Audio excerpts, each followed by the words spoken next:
116তম চিলাৰায় দিৱস উদযাপন কৰিছে।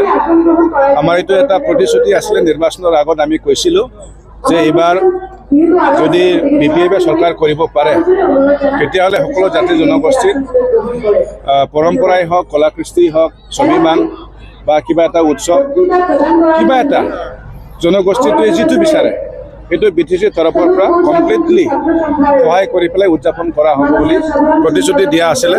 এই মৰ্মে প্ৰথম এইবাৰ আমি এই চিলাৰায় দিৱসটো কোচ ৰাজবংশী জনগোষ্ঠীৰ ভাইসকলৰ কাৰণে উদযাপন কৰা হৈছে। তো খুব ভাল অনুষ্ঠান হৈছে।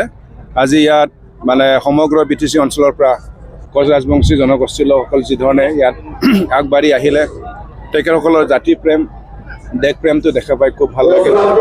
যিয়ে নহওক, আমি আমাৰ চিলাৰায়ৰ যি আদৰ্শ, তেখেতৰ যি সাহস, দেশ প্ৰেম, সেইটোকে লৈ পেলাই আমি আগুৱাই যাব লাগিব।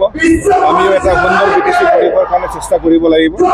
তাৰ কাৰণে মই আজি সকলোকে আহ্বান কৰিছোঁ যাতে আমি এক মন লৈ পেলাই BTCত যাতে আগুৱাই যাব।